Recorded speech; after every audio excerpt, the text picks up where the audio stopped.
Hey guys, welcome back to my channel. For anybody who is new here, we are transitioning my channel. I took the last 4 years off to kind of learn and grow, and now I feel ready to come back, but we're kind of making a pivot. We're going to talk about gardening, non-toxic beauty, all kind of aspects on living a more wholesome, healthy, fit, intentional life. So what we're going to talk about today is we are going to do an outline for garden prep, and I'm going to share with you guys my 8 steps so that you have success. Let's just get right into it with step 1. So what I have done is go to the Farmer's Almanac online, just type in Farmer's Almanac, and then you can go click on your area and it'll tell you your first and last frost dates and how long of a growing season that you have. So ours for this year in my area is May 26th for the last frost date. Way too late, but anyways, such is Canadian living. And our first frost is September 14th, which gives us 110 days of growing.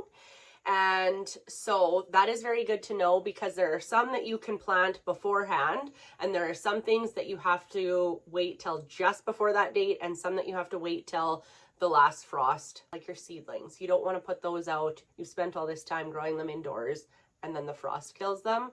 I've had that happen.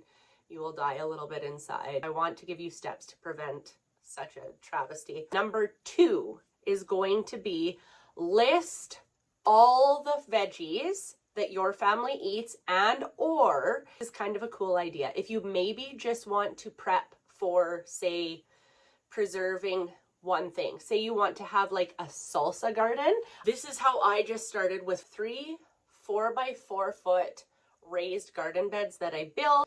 I told myself if I was successful with these 3 beds, didn't give up on them, didn't let them go to weeds, didn't feel overwhelmed, then I would be able to grow a bigger garden and bigger and so forth. And highly suggest that if you guys are like me and get gung-ho about something, and then as the time goes by and it turns more into work and it gets hot out and mosquitoes are out, etc., etc., you lose interest. This was a very, very good way to scale up and not just have it be so overwhelming. So if you did want to start with these, just say you do the 3, you could have one be just an herb bed. Maybe you want to have one be just a strawberry bed, and then maybe you want to have a salsa bed. Or maybe you don't want to go that extensive, and maybe you just want to grow some little pickling cucumbers in the one and just make pickles. So you could do something just as simple as that. But if you don't go in with a plan and you just start picking seeds, you're going to be so overwhelmed because you're like, ooh, I've never eaten kohlrabi before. Maybe I want to start now. Don't do that. You want to make a list of all the vegetables that your family always eats, or anything that you might want to preserve this year. Number 3, you're going to want to categorize these. So I have decided, and you don't have to do this, this is my first year doing this, that I want to support a local seed seller that is local to my area, because I want seeds that grow successfully in my climate. So I have looked up and decided to go with prairiegardenseeds.ca, because she is Alberta, I believe, and they have been seed saving and selling seeds since 1986. I always really care about people's stories, so I went and looked up their story, and I really want to support what they're doing. However, if that's not something that you are able to take on this year, simply just make a list and make categories. I'll show you how I did it. Very basic, and I'm probably going to type this up, but I just have it on a paper right now. So on the far left, corn, and just different types of corns. We love popcorn. So this year I would really like to try popcorn, and that's probably going to be it, because I want them really far spread out. If you have them together, they will cross-pollinate and make something wonky, which sometimes is very cool, but not if you're wanting like a sweet corn and a popping corn, because those are 2 different corns. So put corn, pick the corn that you want to grow. Then for another header, I have tomatoes, nightshades. So those are going to be like your green peppers, your eggplants, and just any variety of tomato that you might want. So for example, I like having one type of tomato that I can cut up, like a beef steak or a Roma or something like that. which I think I'm going to go with Roma's this year. And then I like to have a small variety of just grape tomatoes or cherry tomatoes. Tiny Tims is what I grew last year. I just like to toss them on a fresh salad, just have them as a snack while I'm out working in the garden. It's like a little treat. But I don't like to do anything else. I don't want to have an abundance of those little ones. A bit more of the bigger tomato, because I am hoping to preserve my tomatoes this year, which is something I've never been able to do. And we are going to learn that together. So we have corn, tomatoes, nightshades, vine crops. I'm going to make out of hog wire an arched tunnel that I am going to put on either side all of my vine crops. So I put them all under one category. So that's going to be pumpkins, squash, any melons, peas, beans, things like that. And then the next title is going to be leaf crops. So this is going to be like spinach, Swiss chard, lettuce, anything like that. And then your next title is going to be root crops. And so that's going to be onions, your carrots, potatoes, parsnips, if you like those. I don't. Anything that grows underground. And then if you want any flowers, which I didn't worry too much about in my garden last year. However, I would really like to do them this year. You can pick if you want edible flowers, medicinal flowers, or just aesthetically pleasing flowers that you might want to cut and make bouquets for friends or just for your house, things like that. So get the wheels turning that way. I'm going to have a title, cruciferous. And the reason I would lump all of those together is because you want to think netting and any other sort of means of pest control that you are going to use for those specific vegetables, because they do bring on a lot of pests. They're my favorite. Oh my gosh, they're just my favorite. They're my absolute favorite and hardest to grow. So that's gonna be like your cabbage, broccoli, cauliflower, and Brussels sprouts. I don't know if I'm going to do all of those or just pick a couple, but I would plan to put those all in an area where I can do the same sort of whatever I'm going to do to protect them from pests. One other one that I want to add here is fruit and berries. So those ones are going to be slightly different because I'm probably not going to grow those from seed. I'm probably going to go I always go Mother's Day and buy plants, and so I will probably save my fruit trees and shrubs and bushes that I plan to plant this year. I will save those for my Mother's Day shopping spree, but it's just good to list those to keep in mind so you can kind of budget for that. So those would be my categories. Number 4, which is something that I didn't even know existed, you guys, and you probably all know this is a thing, but this just goes to show how green I was when I started, that I didn't know that some vegetables don't like to be beside other vegetables. So some can just like bring on, if they both attract the same pest, putting them together isn't going to help the other out. It's just going to draw a bigger infestation in and make it spread more widely in your garden.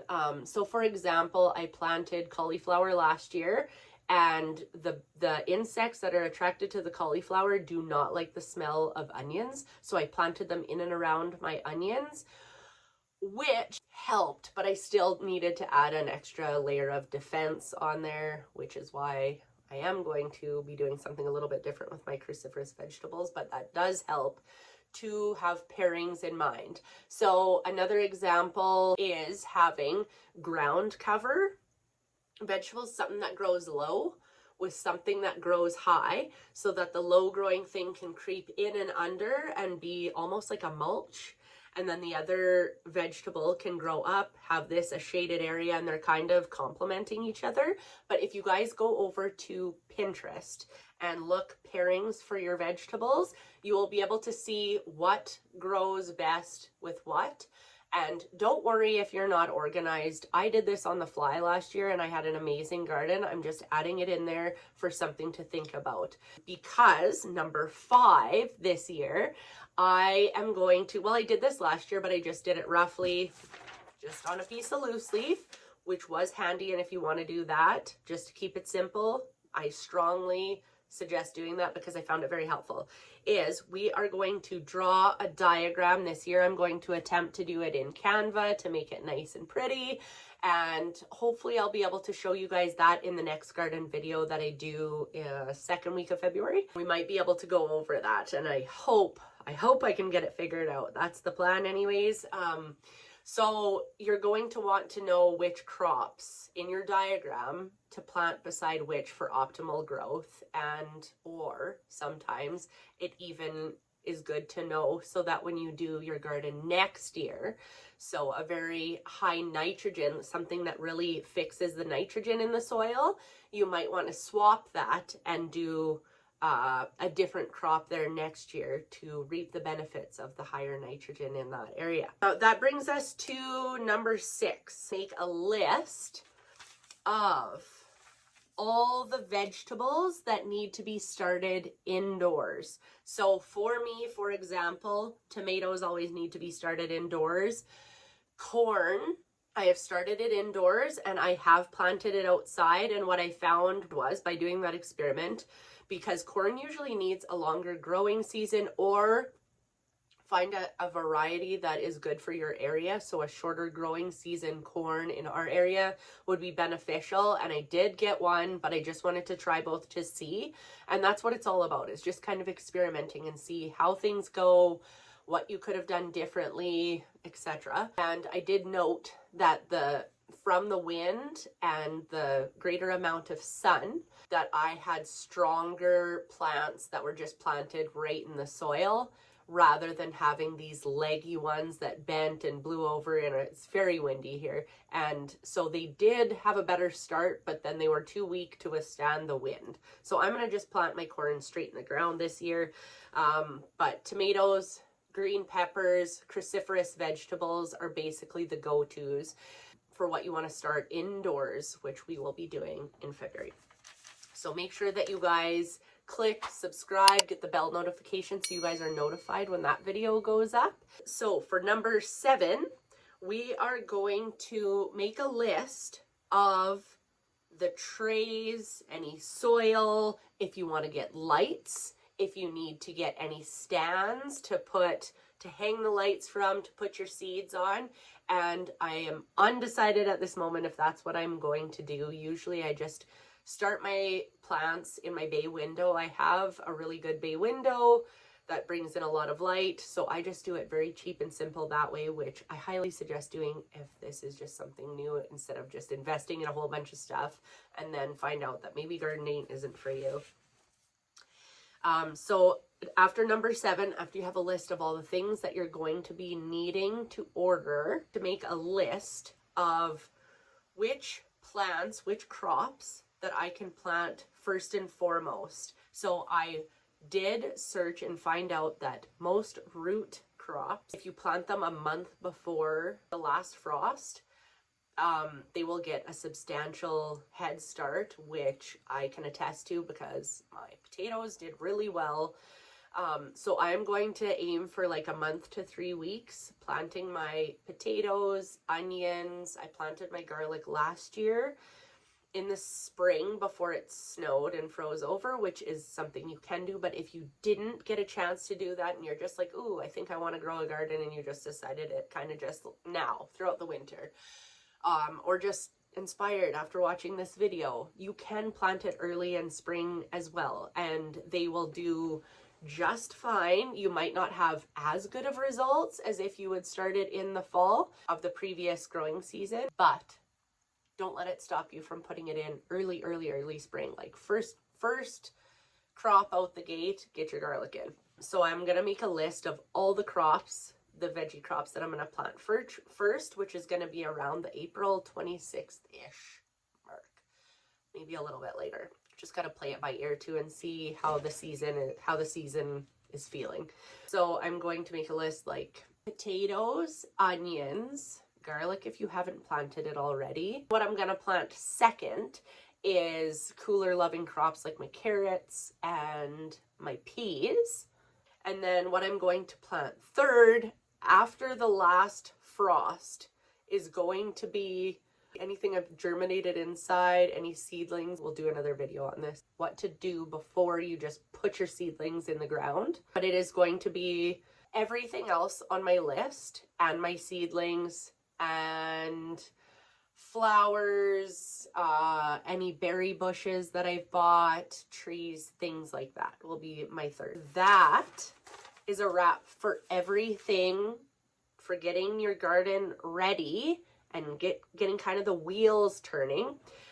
What we are going to do with the categorized list that we made with the corn, tomato nightshades, vine crops, leaf crops, root crops, flowers, fruit and berries, and cruciferous, we are then going to take that list over to where you want to buy your seeds, whether it be the grocery store, a local farmer, whatever you want it to be. I personally would like to have heirloom, non-GMO, non-chemically treated, and I kind of want to support a local small business just for growing purposes and because it just makes my heart happy and I like their mission and what it aligns with. But if that is not something that you are ready for, then it's fine to just go to your grocery store and buy some seeds or get some seeds from a friend or whatever you want to do. So that's my homework to you guys today. Make a list of your seeds, find out where you want to outsource them, whether it be local or at your grocery store or something like that. Get those purchased and put away, and that's it. The following month, so in March, we are going to be, with all the supplies we have purchased, starting our seeds. Oh! So excited for that. So make sure that you guys like this video if you found this helpful and you enjoyed it. It really helps push my video out, helps support my channel so much. If you guys want to see more content in the future, click that subscribe button down there, click the bell, you'll get notifications in your feed for when I post new videos like the ones that you guys are hopefully looking forward to in the months to come.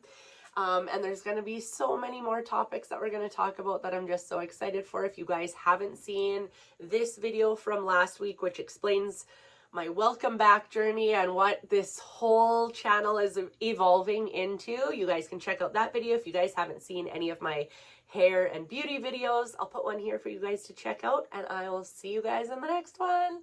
Bye.